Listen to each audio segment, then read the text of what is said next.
अच्छा बुरा दौर देखा है बचपन से आज तक। मेरा मानना है मेरा बाज है, मेरा दादा जिसका गुलामी किया, मेरा बाप भी उसी का गुलामी किया और मैं भी उसी का गुलामी कर रहा हूँ। लेकिन मैं सोच रहा हूँ कि मेरा बच्चा उसका गुलामी ना करे। अगर मेरा बाप ये चीज़ सोच लिया रहता तो मैं आज गुलाम नहीं रहता। तो आज मैं सोच रहा हूँ कि मेरा बच्चा ना गुलाम रहे। तो इसके लिए क्या है, यथार्थ में हमारा मुसलमानों को अपना अधिकार के बारे में जानकारी नहीं है। हालांकि जिसके अंदर हुसैनी खून होता है, आज पूर्वज से 1400 साल पुराना, उससे भी पहले 14 साल पहले तो हमारे मोहम्मद साहब आए और मोहम्मद साहब से पहले भी कई लाख जो है सो नबी पैगम्बर सब आए हुए हैं। तो बहुत जमाने, लेकिन रह गया क्या, हम लोगों को उसका भी ज्ञान पूरा पक्का नहीं। दूसरा चीज़, हम लोगों के बीच में जो षड्यंत्र है ना, तो षड्यंत्र को जानना बहुत जरूरी है। अगर दुश्मन के बारे में हमको पूरा चीज़ जानकारी नहीं है तो उससे लड़ेंगे कैसे? देख लीजिए, राम को बोला जाता है भगवान है। अब मान लीजिए वो लोग मानता है राम भगवान, तो राम का बाप कौन था? दशरथ। उसका भगवान कौन था? उसका माँ कौन था? कौशल्या। उसका भगवान कौन था? उसका बाज है, परबाज है, वो सब तो आदमी का बच्चा था। उसका भगवान कौन था? बीच में ही भगवान आ गए। सुपनेखा का नाक काटने वाला वही लक्ष्मण है। वो तो सही बात है। जो छल करने का बुद्धि सिखाया वो हिंदू धर्म में कृष्ण है। जुआ खेलने का जो सिखाया शकुनी है। जितना दुनिया का गलत काम करने वाला उसी के धर्म में है और हिंदू है, और वही धर्म आगे बढ़ रहा है। क्यों बढ़ रहा है? क्योंकि हम लोग अपने आप को सही से संभाले नहीं, सही से समझे नहीं। आज कहना ये इतना साथी भाई है, पैसा कमा लिए, घर बड़ा हो जाएगा, गाड़ी मोबाइल रहेगा बड़ा, लेकिन वो दिन दूर नहीं है आपका सब चीज़ कब्जा करके हिंदू ब्राह्मण आपके घर में बैठ जाएगा, आपको लात मार कर बाहर निकाल देगा। तो आपका ताकत है, मस्जिद है,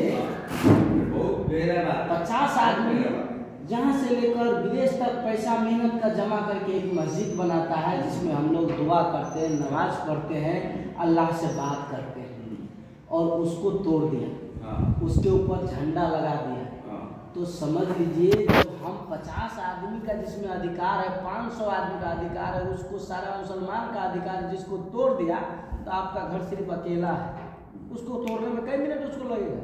जब मस्जिद को तोड़ दिया तो आप उससे नहीं लड़ सके, मदरसा आपका तोड़ दिया आप नहीं लड़ सके, तो जब आपका घर तोड़ देगा, आपका माँ बहन का इज्जत लूट लेगा, तो कोई नहीं बोलेगा।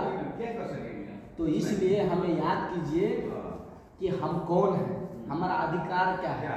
हमको उनसे लड़ना है, लेकिन लड़ने का कई वो तरीका है। लड़ाई का बहुत सारा है, विचार का लड़ाई होता है, हथियार का लड़ाई होता है, पढ़ाई लिखाई का, शिक्षा ज्ञान का लड़ाई होता है, और सब चीज़ से हम लोगों को लड़ने के लिए इतना मजबूत बनाना पड़ेगा। एक चीज़ आप लोग जान लीजिए, इस देश में हमको ज़्यादा संगठन नहीं बनाना है। मैं जितना गहराई से 3 साल 4 साल में मैं बूझा हूँ, एक मूलवासी जो मंगोल योद्धा है और एक मुसलमान, ये दोनों अगर ऐसे मिल गया तो सड़क से लेकर सदन तक सरकार का ईंट से ईंट बजा, सरकार का डोल हो जाए, भागने का रास्ता नहीं मिलेगा।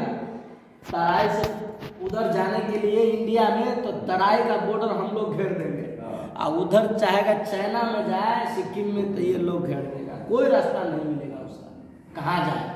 तो ऐसा संगठन बनाने के लिए, जैसे इसमें नौं में मांस जुड़ा हुआ है, ये अलग होगा, कितना दर्द होगा, ऐसे संबंध हम लोग को बनाना पड़ेगा। तो जान लीजिए, अगर सब आदमी विदेश कमाने से पैसा नहीं होगा, पैसा रहे घर बार दूसरा ले लेगा। इसलिए हमको इतिहास बनाने के लिए खुद को बदलना पड़ेगा, और उसको बदलने के लिए जो हमारा बाप दादा किया, जो पहले का जिंदगी जिया, अपने समय उसका वैसा था, वो लोग जी लिया, हम लोग को नहीं जीने देंगे। मिनट में देखिए क्या होता है।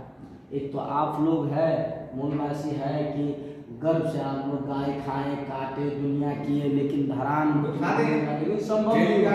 लेकिन हम लोगों का ताकत है कि कहीं पर काट दे, अब वीडियो बना दिया, कोई हिंदू जान जाए कि काट दिया मुसलमान गाय, खाने का बात छोड़िए और काटने के बाद छोड़िए, कहीं एक्सीडेंट हो जाए बाइक से, गाड़ी से, तो हम लोग घर उठे। तो इसलिए इनके लिए दूसरा कानून, हमारे लिए तीसरा कानून। क्यों? क्योंकि ये सक्षम है, इनके पास ताकत है, पावर है संगठित, और हम लोग फूटे हुए। हमको फोड़ा किसने? यहाँ का ब्राह्मण लोग ने। हम लोगों को फोड़ कर रखा है। मान लीजिए एक चीज़ जो बोला सर ने कि अल्लाह को क्या जवाब दोगे, हम मुसलमान हैं, जब हम वोट देते हिंदू को तो मुसलमान कैसे रहे? हमारा मत अधिकार इज्जत आबरू सब हमने उसको दे दिया, तो मुसलमान कैसे रहते?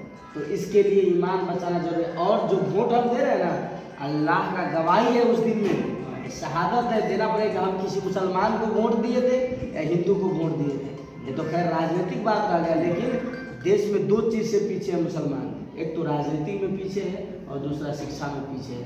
शिक्षा में इसलिए पीछे है, आप देख लीजिए जगह जगह और मस्जिद मदरसा के लिए हम लोग पैसा ले रहे हैं, बना रहे हैं, नेता लोग वही करता है 5 साल मस्जिद के लिए मदरसा के लिए पैसा देगा, लेकिन आपको सरकार जो है मदरसा विधेयक पारित करके कोई दिया है तो उस पर मौलवी साहब रहेगा, मास्टर भी रहेगा, आपका बच्चा पढ़ेगा, या मुसलमानों के लिए कॉलेज या यूनिवर्सिटी बना दिया जाए, कहता है नहीं कहता।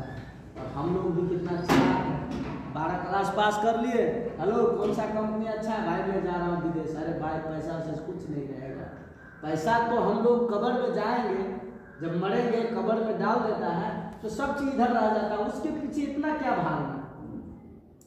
तो इसलिए आप लोग क्या कीजिए, अपने साथी को दोस्त को सबको बताइए कि हम लोग और मूलवासी हम दोनों आदमी का शरीर दो है, जान एक ही है, मान भी एक ही है, मकसद भी एक ही है। उनके साथ हमको मिल के ये सरकार जो शासनवाद, जो राज्यवाद, जो पूंजीवाद, जो ब्राह्मणवाद हिंदू है, और जो लोग हम पर शासन किया, हमारे बाप दादा पर जुल्म किया और हमारे साथ भी कर रहा है, हमारे बच्चे को इसके साथ हम लोग को मिलकर लड़ना, जिस हाल में जान से, मान से, दौलत से, हर से, हथियार से। कोई 100 साल जिएगा, कल मरना, आज मर जाएंगे, क्या हुआ आदमी, कल जो जिंदगी मिला मौत होना, लेकिन जब तक ऊपर वाला नहीं चाहेगा हम नहीं मर सकते, हम कुछ अच्छा करके मरेंगे। किसी चाटुकार के पीछे नहीं जाना है, समय के हिसाब से चलना है, लेकिन मूलवासी जो योद्धा है, जो मूलवासी है, मंगोल है, उनके साथ जो संबंध हम लोगों का अगर अच्छा बन गया, अब व्यवहार में हम लोग ढाल लिए, तो सरकार को रातों रात गिरा सकते हैं और उठा सकते हैं, इतना ताकत रहेगा हम लोगों के पास। आने वाले समय में आज ये लोग आए हैं, निमंत्रण दिए हैं, ये चीज़ क्या है, इन लोगों को बुलाना किसी मंत्री का बस का बात नहीं है, कोई मंत्री भी नहीं इन लोगों को बुला सकता है, तो इन लोगों का विश्वास जीतना बहुत मुश्किल है। हम लोगों को कब से बात हो रहा है तब भरोसा हुआ कि पठान जी के पास जाना है। पहले डर लगता था कि भाई मूलवासी है कि कोई मतलब CID है कि कोई मतलब चाइना का आदमी है, जापान है, कोरियन है, ये हम लोग को फंसा देगा, उधर ले जाएगा, खाना हमको निकाल के खाएगा, क्या करेगा नहीं करेगा। बहुत मुश्किल से विश्वास बना, तब आप लोगों के सामने आया। अब कोई चीज़ आसानी से मिल जाता है, जैसे मेहनत मैं किया और आप लोग भी इसमें समावेश हो जाएगा, तो कीमती नहीं पता चलता। कीमती पता कब चलेगा, जब लगिएगा संगठन में, मेहनत कीजिएगा, आप लोग जुड़ गए, दूसरा साथी तीसरा साथी को जुड़िए। आज हम 10 आदमी थे, फिर परसों आएंगे या 2 महीना के बाद आएंगे तो 50 आदमी होना चाहिए, तब हम सोचेंगे कि हमारा यहाँ बढ़ रहा है, हमारा संगठन बड़ा हो रहा है। अभी यहाँ से जाएंगे हम लोग रोजा जाएंगे, वहाँ पर अपना ऑफिस है, वहाँ पर उनको साथी को बताएंगे। आप लोग वादा करते हैं ना कि अब आएंगे, ज़्यादा लोग रहिएगा, और कुछ लोग दिमाग में डाल लीजिए कि गोरखा का तारीफ करना है, अब ऐसे करिए, एक बात मैं बताता हूँ, जैसे